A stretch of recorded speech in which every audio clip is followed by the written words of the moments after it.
there's two versions of there's two versions of this in the Old Testament. There's David where he sees a woman and he's like, hey, he sends men to go find her. She brings her. He sleeps with her. She gets pregnant.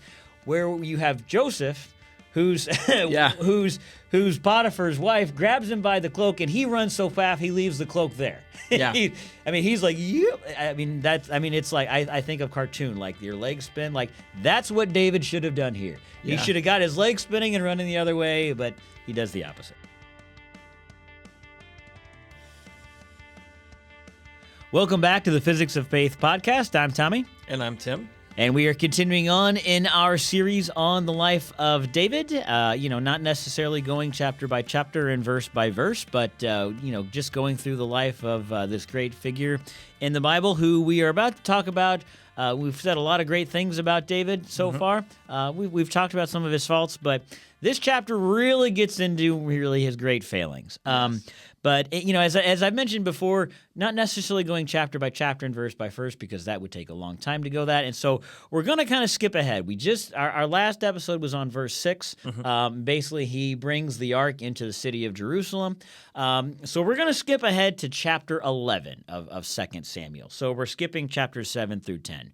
But I do want to briefly recap kind of what happens in that span of time. So basically, he brings the Ark of Covenant into the city of Jerusalem, and he puts it in a tent. Now, this is where the Ark of the Covenant has resided its entire life. Ever since it was built, it was in a separate tent, and so that's where God told him to put it. Yep. And David was relaxing in the palace. He says, "This doesn't seem right. I'm here in this beautiful palace, and the Ark of the Covenant, where God resides, is in a tent. Yeah. Let's build it a house."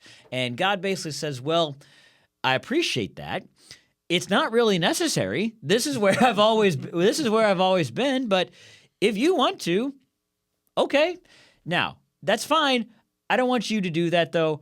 I'm going to have your sons do that." Yeah. And so basically makes a covenant with David there to really bless his son, which ends up being Solomon. Solomon ends up building the temple. He says, "And I will do great things for him." So that's where that goes. He continues to be victorious in several different battles. He goes out and kills thousands and thousands of people, and God always goes before him, and he has great victory. One thing that really is interesting is he says, "Is there anyone left in Saul's family I can show kindness to?" He specifically says those words himself for no other reason than I want to show kindness to someone in Saul's family. And so they said, well, Jonathan has a son that is still left over. His name is Mephibosheth, and he was lame in both feet. And so basically, as we've talked about the life of the relationship between David and Jonathan, he meets this son of Jonathan who's lame in both feet, and he basically brings him into the palace. Is like, "You're gonna dine with me, and you're gonna live with me." And again, this is a guy who's lame in both feet, where at the time you had any type of physical deformity, you were really looked down upon. Yeah. And so, but he was Saul's grandson, and again, the guy that tried to kill David many times, he says, "I want to show kindness to someone in Saul's family." He didn't say, not to Jonathan's son, because that makes sense. He loved Jonathan. Yeah. He says, someone in Saul's family who's still around. Yeah. They say, Jonathan still has a son, shows him great kindness. He eats with him, he dines with him, he blesses him. And then he also continues to battle, defeats the Ammonites. And so that gets us to chapter 11, where we are now. Yep. And so we will start in verses 1 through 5. I'm reading in the NIV. In the spring, at the time when kings go off to war, David sent Joab out with the king's men and the whole Israelite army. They destroyed the Ammonites and besieged Rabbah, but David remained in Jerusalem. One evening, David got up from his bed and walked around on the roof of the palace. From the roof, he saw a woman bathing. The woman was very beautiful, and David sent someone to find out about her. The man said, "She is Bathsheba, the daughter of Eliam and the wife of Uriah the Hittite." Then David sent messengers to get her. She came to him, and he slept with her. Now she was purifying herself from her monthly uncleanness. Then she went back home. The woman conceived and sent word to David, saying, "I am pregnant." So we've talked a lot about how great David was, how he has a heart, he is a man after God's own heart, that he's very loyal, very obedient. He's not perfect. He's taken on multiple wives and concubines. He put the Ark of the Covenant on a cart and not carried. So he's not perfect and he's messed up. But now we see he really goes down a bad road that really will lead to some big problems. And again, we talked about, I think in our last couple, I don't know if it was last episode or the one before that, but David's sin of sexual impurity starts long before Bathsheba, with all of the wives and concubines that he takes. The lusts of the flesh really got to David, and he really gave in to them, and that really caused a lot of problems. Yeah, and I'm reading into the text on this, but it feels like early in David's life, he goes along with what he feels like he's supposed to do as the king. Yeah. Or he's trying to do right by somebody by marrying them to take care of their family. Yeah. Whatever that might be. But at this point, it's almost as if it's now taken root. Yeah. Right? And it's a great way to think about this is even with good intentions, sin leads to evil. Yeah. Right? Yep. So when we start out, we might start out with good intentions, but when we're doing the wrong thing, it's only going to get us to this place that David was in, where now we expect the wrong thing to be owed to us. Yeah. David feels, I'm the king. Yeah. I can kind of do what I want, and I can take what I want, to a degree, right? Yeah. Yeah. And so again, this problem starts long ago, but really the whole reason why he's able to do this affair with Bathsheba is because he wasn't where he should have been in the first place. Yeah. He should have been out with the fighting men. And this is kind of the first time we see this. David was always out at the front of the line. Saul has slain his thousands and David his tens of thousands. Yeah. We skipped over chapters 7 through 10, and I mean, David kills thousands of people in those chapters. He's a great warrior. And so again, there was a certain time. It was in the springtime. This is when they didn't do it in the winter. This was the time that people went off to war. And though David sent men off to war, but for some reason he chose to stay behind, which we know wasn't right. And so that's part of the reason why we believe that, we see he gets up from his bed and he's walking. He's probably can't sleep. We're reading it. We're reading into this a little bit, but we can kind of assume he's probably distraught a little bit. He probably can't sleep because he knows that he's kind of wrong here. And so he's up and he's pacing across the roof of the palace, and he sees Bathsheba.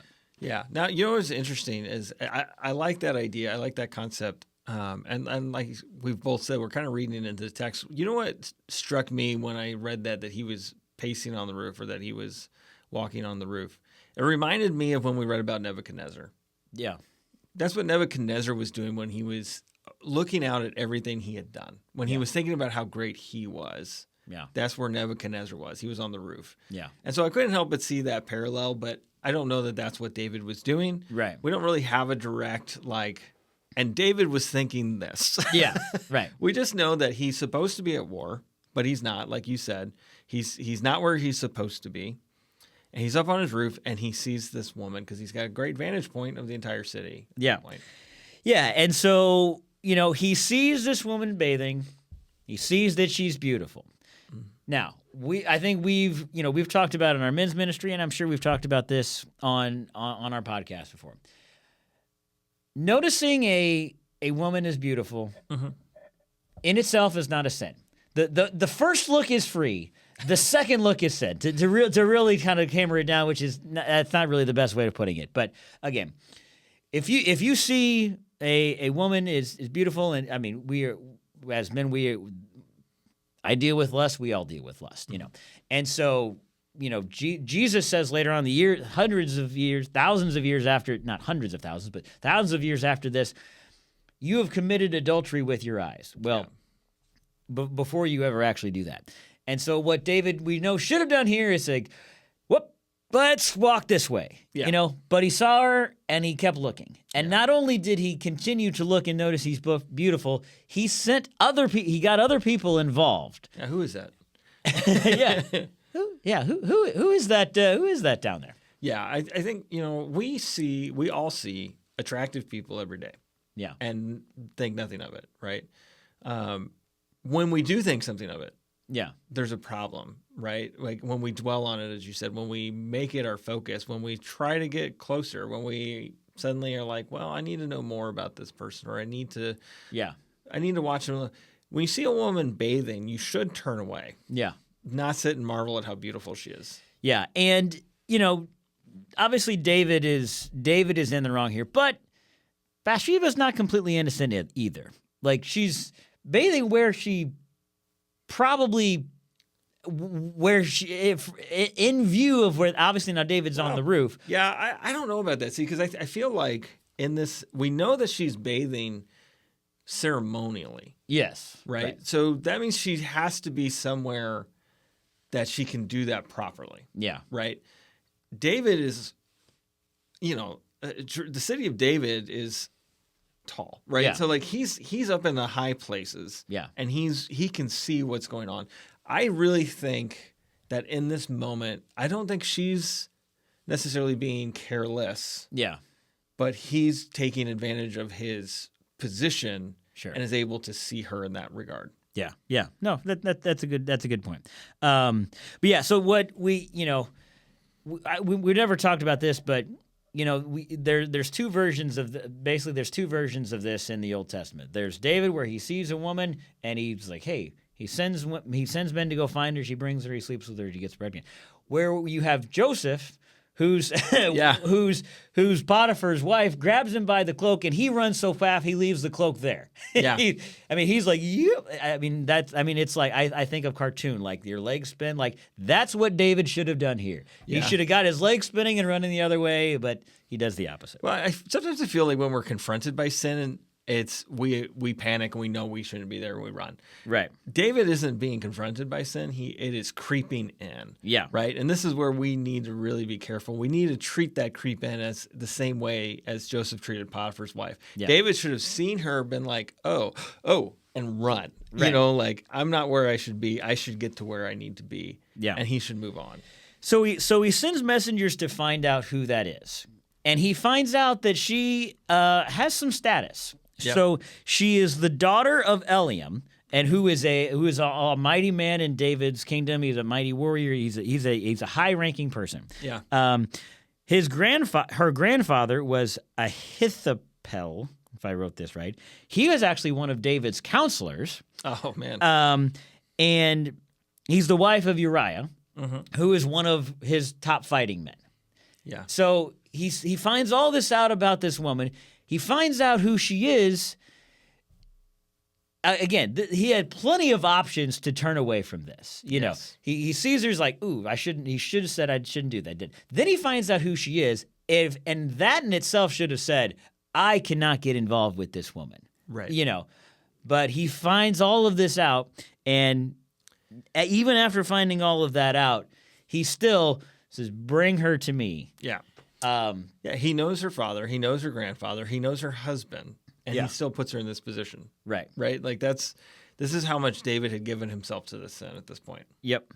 Yeah. And so, it reads in verse, and so we read in verse 4, now she was purifying herself from her monthly uncleanness. Mm-hmm. Now, this is part of the Bible that gets a little hairy, but it was like, okay, why is this? And basically she's on her period, and as we, now it's like, okay, why is that in there? Well, what this tells us is she wasn't pregnant at this point. Right. She sleeps with David, and at that point she becomes pregnant. She was not pregnant before she was with David, clearly, because she was in that. If you remember from sex ed, that's part of it. Yeah.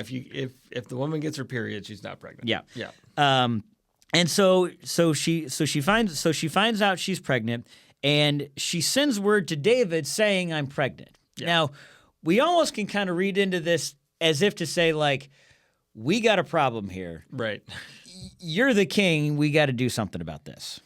Yeah, I think this is interesting. I think, and here's the thing. You said earlier in regards to her bathing kind of openly that maybe there's some fault here of her own. I think in her adultery, she's definitely at fault. For sure. Right. For sure. And I know I've heard some people talk about this, and this again, because this is what we do is we take a modern lens and we put it over the scripture. Yeah. And then we think, well, if this was happening today, this is how it would look. And there's some people that look at it and say, well, the power dynamics. She can't say no to the king. So this is basically, does David rape her? Right. Like, whether she said yes or no, if she feels like she can't say no, then that's akin to that. Yeah. I don't see it that way. Yeah. I think there were kind of stretching things to try to make the scripture a little bit less palatable. Yeah. But it also takes agency away from her, right? God is very clear to us that it doesn't matter what the outcome will be. We say no to sin. Yeah. She knows that. She should know that, right? Yeah. So in this moment now, they are co-conspirators in adultery. Yeah, and at this point, you know, the punishment for both people in adultery was death. Yeah. You know, for the man and the woman. That was what normally would have happened here. Yeah. But you've got the king committing this. Yeah. And, you know, he could have easily gotten away with this, but now she's pregnant and you're like, hey, we're not going to be able to hide this now, you know, because her husband, as we will find out, is not around. Right. And so let's actually pick that up here in verses 6. We'll read verses 6 through 13. So David sent this word to Joab, "Send me Uriah the Hittite." And Joab sent him to David.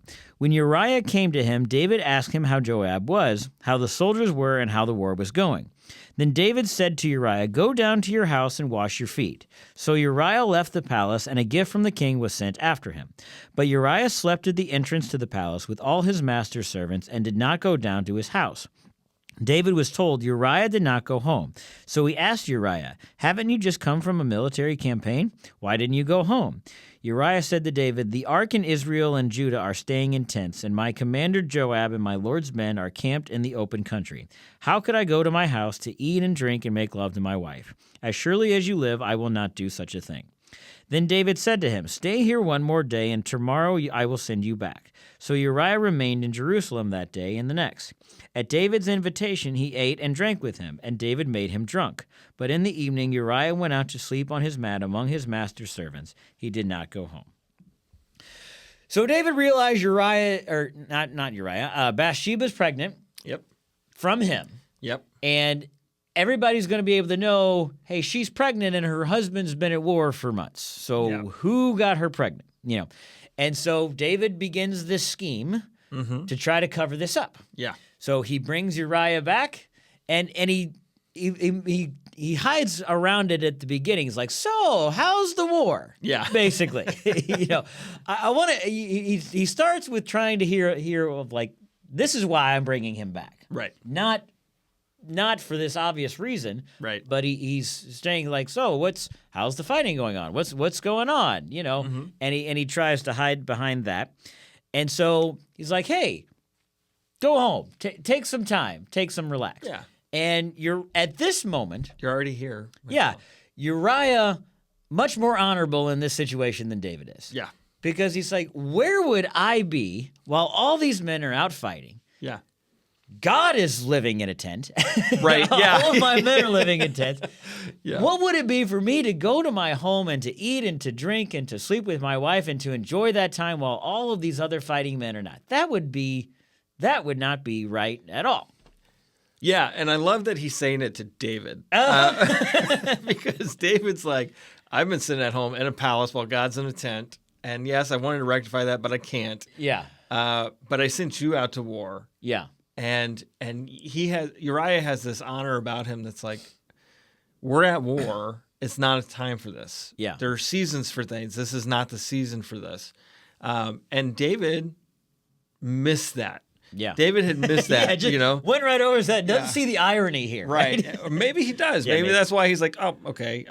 But he tries again, and he's like, okay, well, if this isn't going to work, I'm going to get him drunk, and then he'll do it. Then because now he'll lower his faculties a little bit. Right. Lower some of his decision making. Yeah. Right. Exactly. But Uriah, even in his drunken state, stays away and sleeps with the servants because Uriah knows where he's supposed to be. Yeah. And again, David does not know where he's supposed to be. And it's interesting. Uriah, Uriah knows I'm supposed to be at war, not with my wife. Yeah. And David has avoided war and has been with Uriah's wife. Yeah. Right? Like, this is not, you couldn't have two different attitudes in this moment. Yeah, for sure. Yeah, and as you mentioned, I mean, David tries everything. He's like, oh, we'll stay another day, and yeah, as you mentioned, they party together, and they, he gets him drunk and tries to lower his inhibitions and maybe this will get him enough. But again, Uriah, ever honorable, does the right thing. So we'll continue verses 14 through 25. So we'll actually just go ahead and finish most of the rest of the chapter, 14 through 25. In the morning, David wrote a letter to Joab and sent it with Uriah. In it he wrote, "Put Uriah out in front where the fighting is fiercest. Then withdraw from him so he will be struck down and die." So while Joab had the city under siege, he put Uriah at a place where he knew the strongest defenders were. When the men of the city came out and fought against Joab, some of the men in David's army fell. Moreover, Uriah the Hittite died. Joab sent David a full account of the battle. He instructed the messenger, "When you have finished giving the king this account of the battle, the king's anger may flare up, and he may ask you, 'Why did you get so close to the city to fight? Didn't you know they would shoot arrows from the wall? Who killed Abimelech, son of Jerub-Besheth? Didn't a woman drop an upper millstone on him from the wall so that he died in Thebez? Why did you get so close to the wall?' If he asks you this, then say to him, 'Moreover, your servant Uriah the Hittite is dead.'" The messenger sent out, and when he arrived, he told David everything Joab had sent him to say. The messenger said to David, "The men overpowered us and came out against us in the open, but we drove them back to the entrance of the city gate. Then the archers shot arrows at your servants from the wall, and some of the king's men died. Moreover, your servant Uriah the Hittite is dead." David told the messenger, "Say this to Joab, 'Don't let this upset you. The sword devours one as well as another. Press the attack against the city and destroy it. Say this to encourage Joab.'" So, as if David hasn't done enough garbage stuff to this point, Right. he says, "All right, I'm going to have Uriah killed," and he has Uriah deliver basically the death notice to Joab. Yeah, he does. He's like, "Hey, take this message to Joab." Yeah, don't read it, by the way. Right. So don't peek at this. It's really, there's some audacity in that. Oh, yeah. But, David in this whole chapter feels like David's very much like, I'm the king. Yeah. I'm going to do what I want. So I'm going to be audacious because I can be. Yeah. And it's not a good thing. Yeah. Yeah. I mean, and this basically amounts to just pure straight out murder of Uriah. Now, basically, he wants to have Uriah killed. He has Uriah killed, but he disguises it, and he wants it to make it look like an accident. I mean, this is like mob stuff now. Yeah. You're like, make him give an offer. Tell him, Yeah, where's Uriah? He sleeps with the fish. Yeah, it's like, take him out there and have him fight, and then maybe something bad will happen to him. Right. But basically, that's what he does. He tries to hide this by war. Yeah. He's like, hey, make sure that he dies in war is basically what he's telling him to do. Yeah. Because obviously, if it were obvious, people would say like, why did David kill Uriah? But when it does in this manner, it's not as obvious. Yeah, and it's interesting because the guy he sends the letter to is Joab. Yeah. And Joab's the leader of the army, and Joab's the one who killed Abner. Right. So Joab's no stranger to murder. Yeah. At this point, right? So, so maybe this is why Joab doesn't really protest. Yeah. Maybe he understands. But I love what he does. So after they send him to the wall and they die, yeah, he tells the messenger, "Okay, go back to King David. Tell him that this is what happened and that these people died." Yeah. And Joab has the foresight to be like, "Look, I remember when a messenger came and said that Saul died and what happened, right?" Yeah. He's like, so David's probably going to question our strategy. Yeah. Because we shouldn't have done this. Yeah. Right? If he does, just tell him, "Oh, yeah, this is where Uriah died." Right. And then the king will know we lost all these other men because of your order to kill Uriah. Right. Yeah. Right? He's like, this was bad military tactics. He's like, you know from before, like the last time we tried this is what happened. Yeah. Yeah. So he's like, deliver the message in such a way, like, and he's gonna get mad about this. He's gonna be upset that all these, but like, Yeah. because he knows he's gonna say, oh yeah, and Uriah died too, because he knows David's gonna go, oh, okay, well, and I was hasty. yeah, well, and I mean, basically what, so he explains all this to him.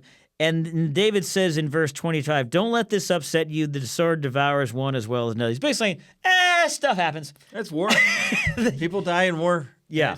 It's going to happen. I think it's interesting too. The messenger doesn't even give him a chance to get angry. He's just like, he tells him the whole thing. He's like, oh yeah, and Uriah died. Yeah. And he's like, oh, okay, well, you should go encourage Joab that he shouldn't take this person. Basically, he's like, go encourage Joab that I'm not mad at him for his military blunder. Right. Right? Like, let him know that this stuff happens in war. And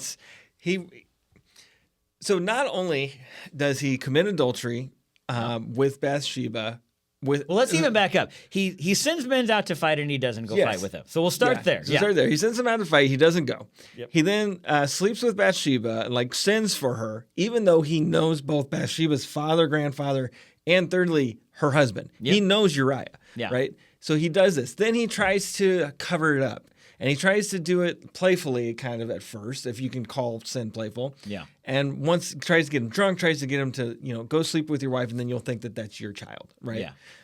Yeah. Goes through this whole thing, and then he goes off and he says, okay, Joab, make sure Uriah dies in battle. Yeah. And then at the end of that, he's like, tell Joab it's not his fault. These things happen. Like, he kind of throws Joab under the bus in this, like, hey, you know what, Joab, don't be discouraged. Everybody makes mistakes. Yeah. And I'm sure Joab's like, whatever. Just, I want to win this battle and get done. You know? I mean, this is a political scandal if there ever was one. Like we've had bad stuff happen in the United States government and even other worldly governments that we've never seen anything like this. Right. Yeah. This is another level. This is a bit much. Yeah. Yeah. So we'll finish in verse 26 and 27. When Uriah's wife heard that her husband was dead, she mourned for him.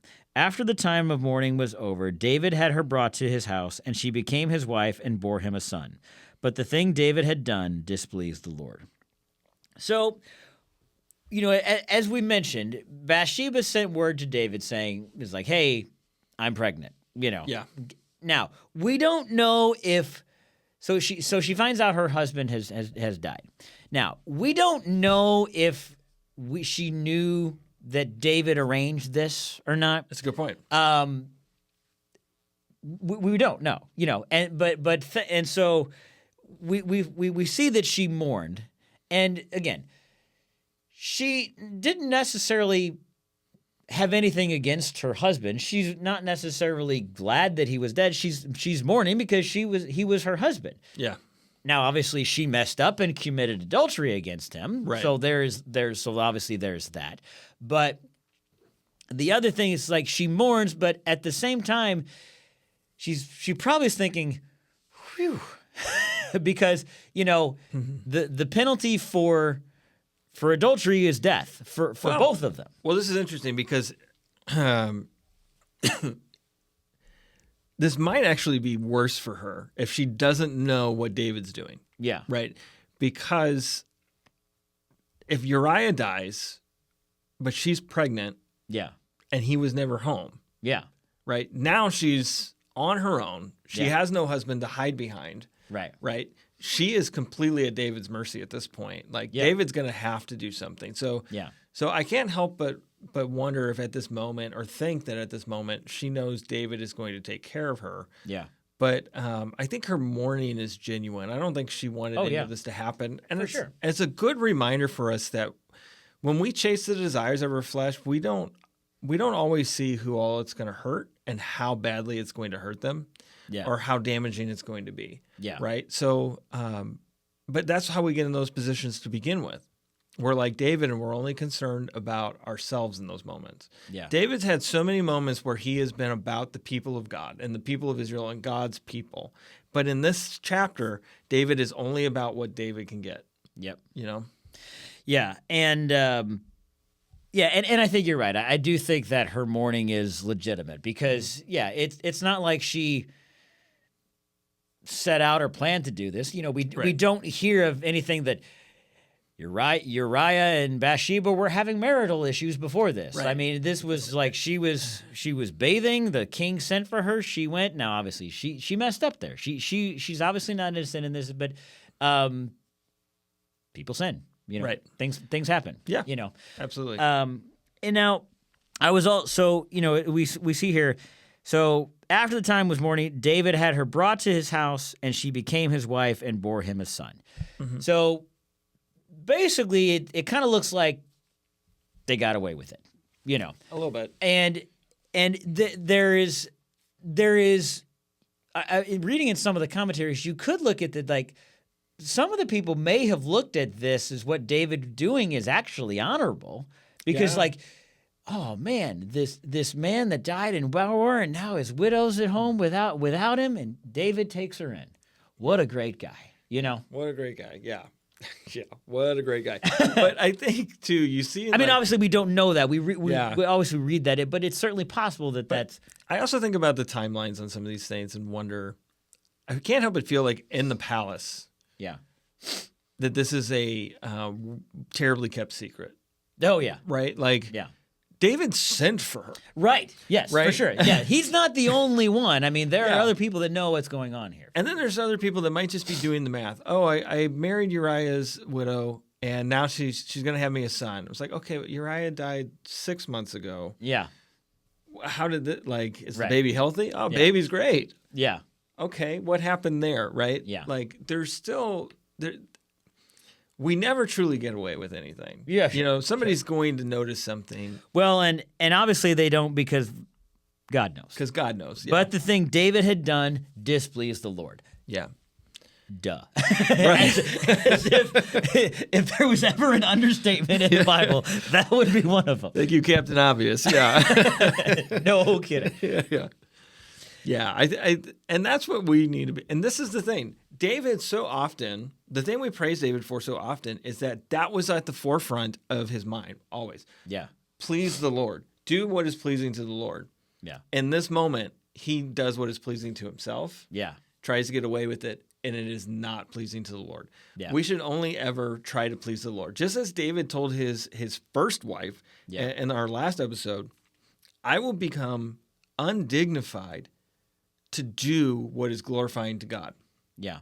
Here, David's doing what is not glorifying to God while trying to preserve his dignity. Yeah. And you can't. It's not going to happen. Yeah. Like, it's going to go bad for you. Yeah, I mean, David did a lot of really, really great things while also sinning in the process and messing up. Yeah. This chapter 11, in this story, nothing he does right. I mean, this is a complete and utter failure of faith, of integrity, of all of these things. And, you know, from here, we really start to see things go downhill for him, you know. Yeah. And you know, we are, as I mentioned, we're probably going to skip ahead a couple chapters, and so we're not going to go over everything that happens, but obviously we'll recap certain things. But we really see from his family life and all of those things really start to go downhill for David after this happens. Absolutely. But I think it's important to note, like we said before, these seeds of these things were happening in the beginning, right? Mm-hmm. We see it when he gets crowned king. We see him as he's kind of going through these stages. The seed of sin has been planted and has been taking root in his life for a while. Yeah. You know, so I'm looking forward to seeing where this goes and some of the other things that David gets up to or has to, like, what we can learn from his life, basically. So I'm interested to see where this goes. And you know, I was watching. I saw a video. I guess it was on Facebook not that long ago, and I think it was Chuck Swindoll, who is a great Bible teacher, pastor of a big church in the Dallas area, and I can't remember exactly what he was talking about, or obviously this was on Facebook, so this video could be years old. I don't know. It was a very short clip, but he was talking about, yes, we are to hold our leaders to higher standards. Mm-hmm. Yeah, yes, we are to be called to live godly and pleasing lives, and we are to hold people to those higher standards. But they're sinners too.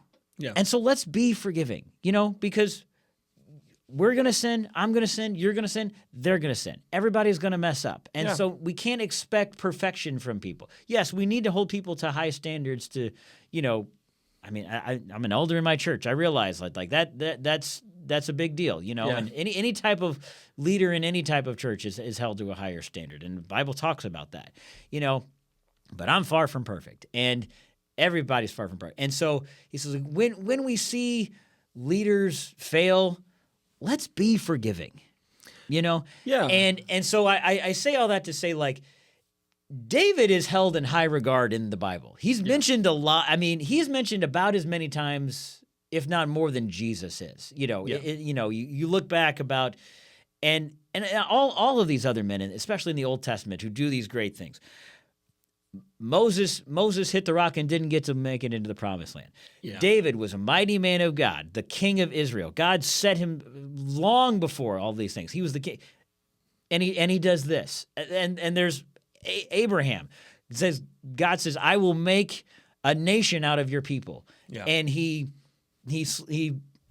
sleeps with another woman so he can have a son and disobeys God.